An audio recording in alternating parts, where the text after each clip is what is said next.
Ladies and gentlemen, she is the fastest woman at UGA, Kayla Jackson. Hi. Are you the fastest person at UGA, you think?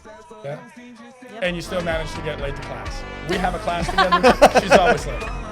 60 meters, first person at UGA to win it at the SEC since 1999. What's going through your head in that moment? Tell me a little bit about it. For some reason, I woke up that day like feeling too relaxed and across the line. It was close. I was in first, and I was so happy.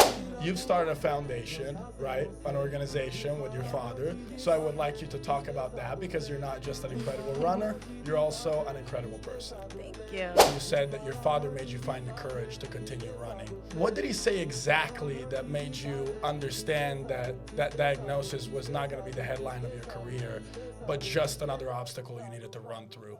Yeah, so Move out of the way because I'm Massimo Bellew and I'm here to bring you the #1 podcast at UGA, the Underdawgs. You know. Little flick of the brush. We're recording? All right, beautiful. So we're not here to talk about Kayla's hair today. We're here to talk about me, as usual. Welcome to the Underdawgs, the #1 podcast at UGA. I'm Massimo Bellew here. Mitchell Holt. And today's guest, you've heard it, it's Kayla. It's a big deal because she's an incredible athlete. Her first year in college, she was named 2023 SEC Indoor Women's Freshman Runner of the Year. She's also a 2-time NCAA Outdoor First Team All-American. And finally, a few weeks ago, she became the first one to win an SEC 60-meter title since 1999 at the University of Georgia. Ladies and gentlemen, she is the fastest woman at UGA, arguably, Kayla Jackson. Hi. How do you feel about that? Are you the fastest person at UGA, you think? Yeah. Fastest woman at UGA? Yeah? Yep. And you still manage to get late to class. We have a class together. She's always late. How's that possible? Oh my God, it's coming from practice. Makes me late every time. But Yeah. you got the scooters too, so how are you late? It's far. It's like almost a 10-minute scooter. 10-minute scooter. So that's like, in walking people terms, 30 minutes? Yeah. Okay. So if you had to run from practice to class, so from the track field to Grady College, how long would it take you? Like you locked in when you do that face and you're running and there's absolutely nothing going on outside of me. I need to get there before anybody else. It'll take me long because I'm not a long runner, so I will probably be tired the first 20 seconds. I am never allowed again to do short sprints, especially the 100 meters. The other day, me and him were at the Rambler doing 100 meters, comparing ourselves on who was more of a man. We run, I start well, I feel that I have him, and then I ate shit on the cement so bad. And the best part is I'm like maybe 20 feet in front. I just hear, fuck! And I'm dying laughing, trying to get my composure. Oh, wow. And we were just being gorillas because we took our shirts off and we were doing all the part here and there. It's not something we're proud of. I want to make sure we make that clear. We're not, but sometimes we get to that point. But it was so fun in the moment. It was funny for you. It was for the hilarious. dude in the other building was doing a video. It was fun for him too. But yeah, don't get me running like that. No. I really want to again, and I was hoping I wanted to have like a picture kind of pull up right there as we brought this. I'm like, no, we can wait.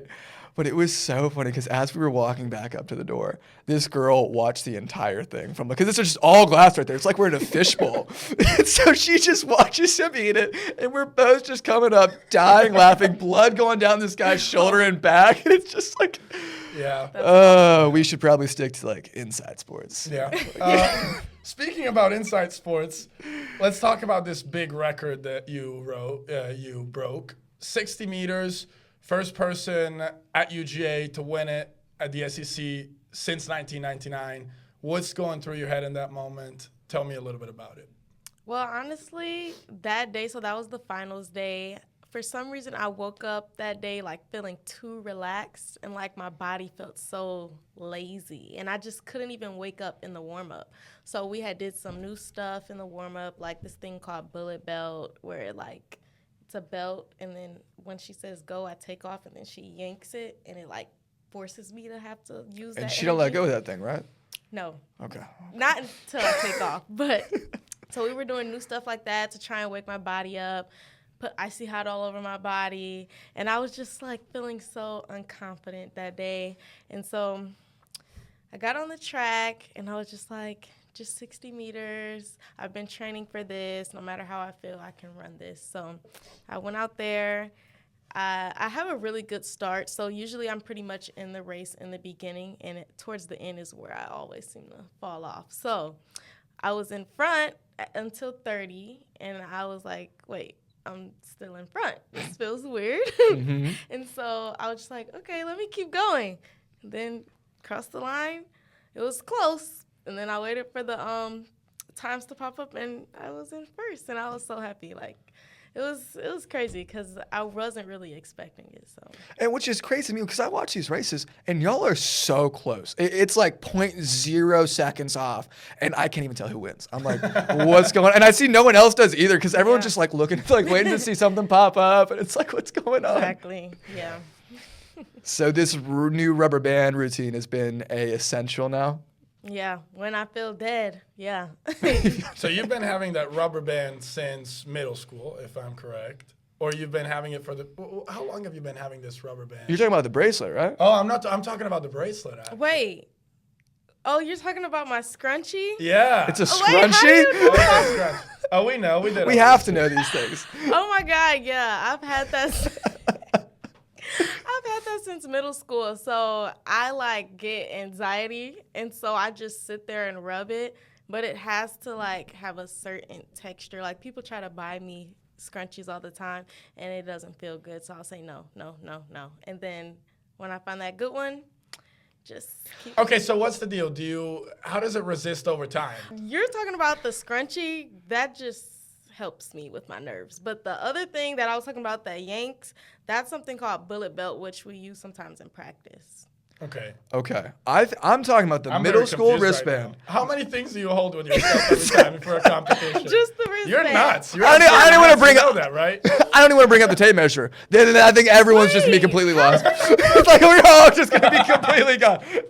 So okay, well, circling back, I'm talking about the wristband since middle school that you use before races. Yeah. That's been the same one since middle school, and you haven't lost it, broke it. I've lost it, but I found it. Like last year, I went to New York with my family, and we were on Canal Street, and I had it in my pocket, and I guess when I took my arms out, it flew out. So we literally got like far because we were walking. I made my dad go with me all the way through each street we went through, and I found it on the ground. And I bet your dad enjoyed that. He was really upset. But they know like how much it means to me, so they did it, but like they were mad. So Okay. you're telling me not having your things intimidates you more than seeing those super tall girls who seem like they're going to take over the world when they're about to start their run. Yeah. Really? Because we were doing a little bit of research with Mitch, and we discovered that like sprinters, generally speaking, are like around 5'6", like even between the women, 5'8". I think it was like 5'8" for the longer distances. Right. Once it gets a little bit shorter, it gets to, I think the shortest we saw on average was 5'4", was like the average. But then again, it's like, Does Yeah. height Does that really really matter? matter? Though? It does, but like if you're fast, it doesn't really matter. But you see a lot of short sprinters like my height because like when you're taller, it's harder for you to be quick with that motion. So that's where we come in and win races because we can go so quick. As for a taller person, it'll take them longer. okay. So Okay, so the sprint, the action of like starting the race, then if you're shorter, you have a little bit of an advantage. Whereas if it's a long, okay, that makes sense completely. You were even looking at Shelly Ann. Yes, I was. And that was going to be the next thing because I was like, She's a big okay, fan. so I was like 5'4", and I'm like, okay, so who's like an actual track runner who's nowhere close? And the first person that came was Shelly Ann. She's like 5 flat, and her career was for so long. And I'm like, how is she doing that? Yeah. yeah. Now if It's it's nuts. a 200, the longer legs might have more of an advantage. But then we get out really fast, so that helps us. But then they have that more endurance and longer legs to catch at the end when we're getting tired. So Okay. Now you're making me think of like football conditioning right now. The whole thing is you got to go for 30 yards really hard and then just kind of stride it out towards the end. Like those long legs that help you out a little bit. yeah. That's insane. But speaking about big names, I know that you look up to Allison Felix the most. That's one of your idols. And I read about her. I went back and looked at a bunch of her races, but even like what she did outside. I mean, she won 20 world medals, and she's done a lot of work outside of her sport. She's done a lot of like civil rights, work and work for women in pregnancy, and she discussed the difference in salary and contractual differences with Nike, and how much women in sports are earning. Yeah. And I love that, right? It it's tells you a amazing. little bit. You love athletes. When do you love athletes? When they do something in the sport that is amazing, and when they do something outside of the sport that is even greater. And I think about other people as Muhammad Ali, but here we're going with the greats. Now I want to bring it back, right, into your world. You've started a foundation, right, an organization with your father. Yes. So I would like you to talk about that, because you're not just an incredible runner, you're also an incredible person. Thank you. So I have a foundation. It's called KJ Speed Foundation. Me and my family started it about a year ago. I think it's going on 2 years now. But it's really to just give back to the kids. It's a nonprofit organization. So we have camps, events. They run under my name at the track meets, and it's from ages like 6 all the way to 18. So, yeah. My dad does most of the work because he's actually there. But when I do go on breaks and everything, I make sure to go and stop by and see everyone and speak. Because they look up to you. I mean, they look at what you do. They're like, man, that's inspirational.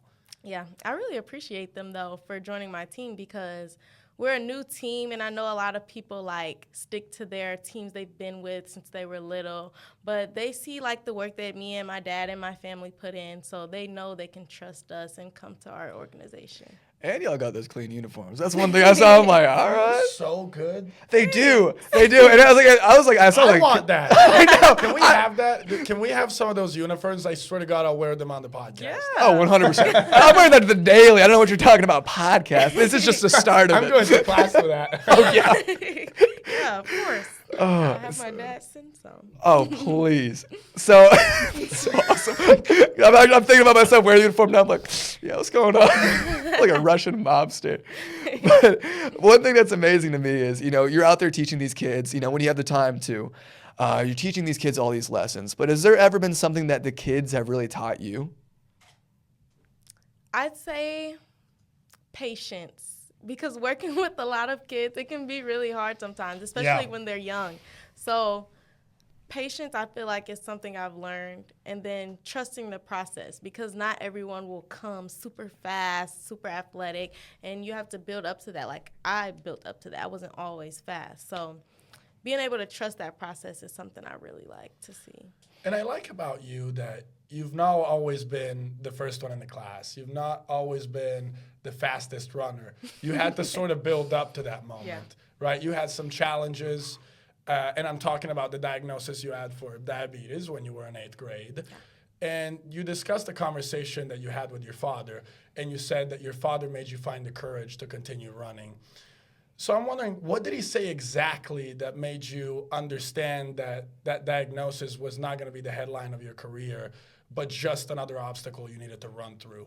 Yeah, so 8th grade. So I had got the diagnosis. I was in the hospital for a while, and then once I got out, I kind of was just there in the world. I wasn't doing anything. I stopped track. And so my dad, he was like, well, let's just try. Let's just go jog. Let's see how it feels. Like, I feel like you can still do this. So I was like, okay, because I wasn't doing anything anyway. So went out there, and we did a little warm-up, and then I actually ended up doing a workout because I felt fine, and I did good. And I was like, wait, I can still run?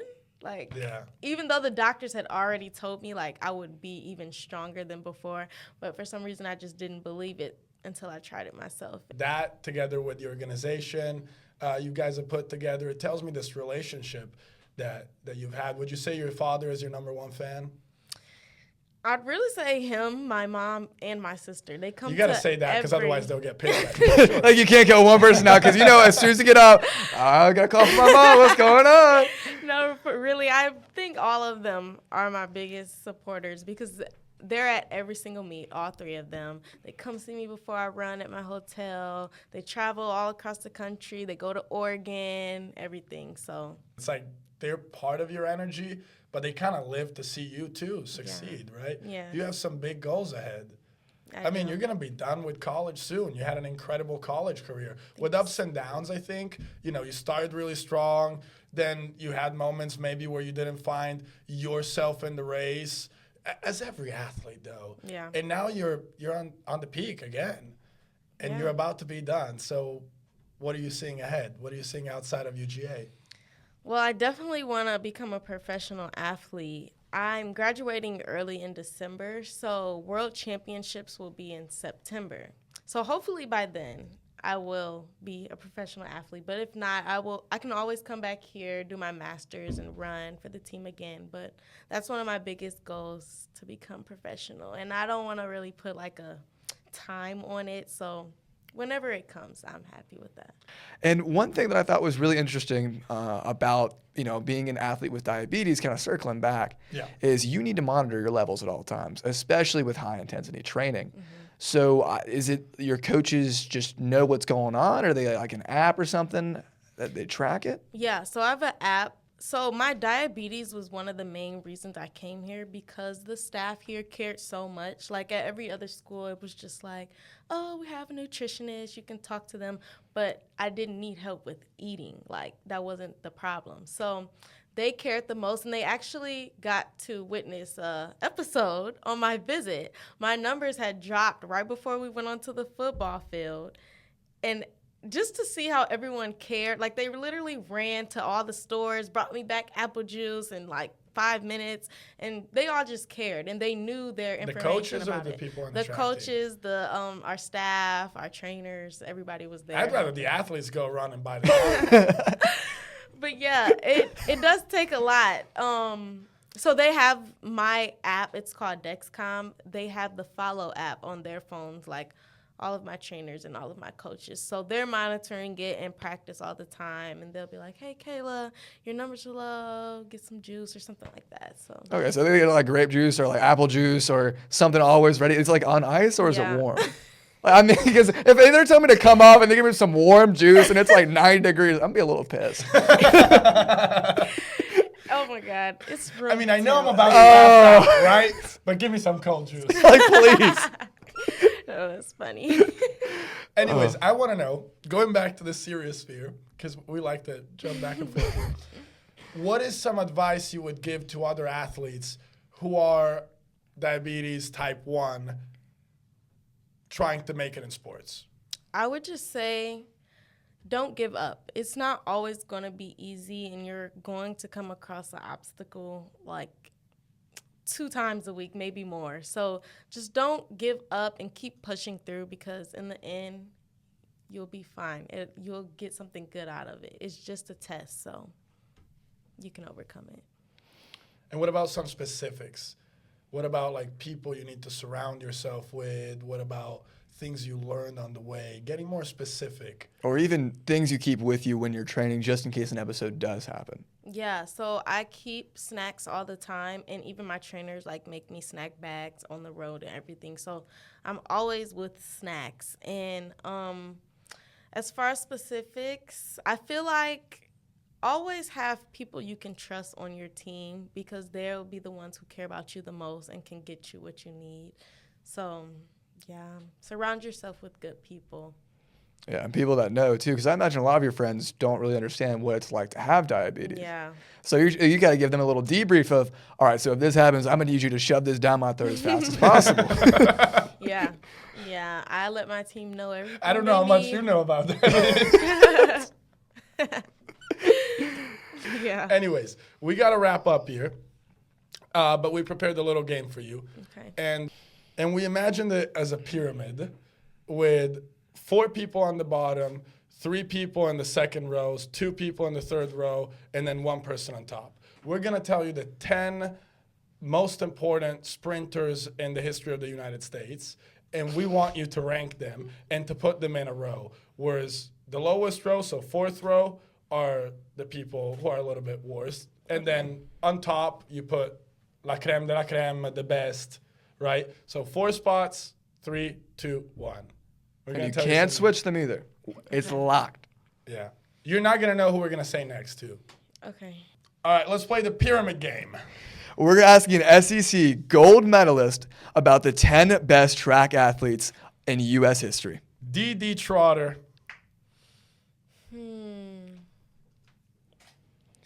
She's part of the dominant 4x4 U.S. relay team, individual 400 bronze medal in London. I would put her on the second. Second. All right. Coming in hot. All right. Yeah. Tori Bowie. Third. Third. Okay. Carmelita Jeter, 100 meters, Olympic silver, ran 10:64, second fastest ever at the time. I would put her at 1. 1. Wait.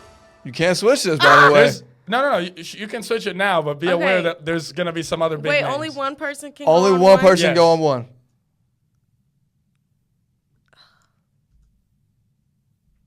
We had 2 right now. 2. I'll put her on 2. Big deal. All right. Sinya Richards-Ross. 4.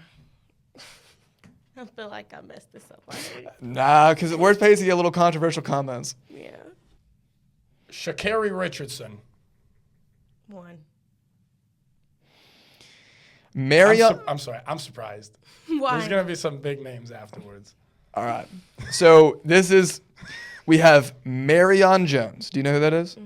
Marion Jones, Sydney 2000 Olympics, 4 gold medals, 1 bronze medal, all in the same Olympic event on performance-enhancing drugs. Where do you rank her? So you have to consider her as an athlete on performance-enhancing drugs. Like, how good was she when she was on drugs? All that was... All Marion Jones on performance-enhancing drugs, 4 gold medals, 1 bronze medal, all in the same Olympic Games, but she was on performance-enhancing drugs. Where would you rank her on the pyramid? 4. Damn, that's 4 gold medals. Yeah, that's 4 gold medals. How do you put her 4? It doesn't count. It's not fair. No, because we have Marion Jones not on drugs. Oh. Wait, that was... After she got her 4 gold medals stripped So away. we're trying to put 2 categories, her on drugs and her not on drugs. I'm trying to figure out if there's a difference.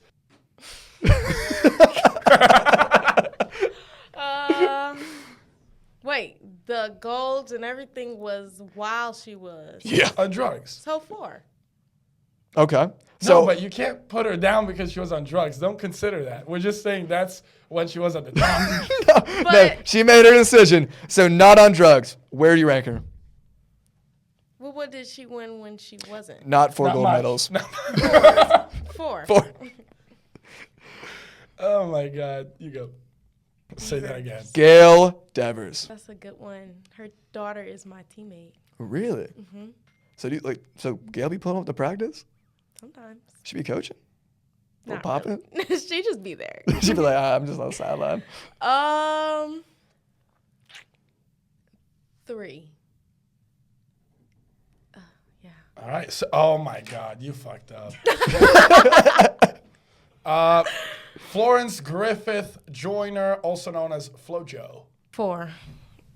And last but not least, with the first spot already taken, Allison Felix. 3. Kayla Jackson, everybody! Thank you, Kayla. That was fantastic. Thank you.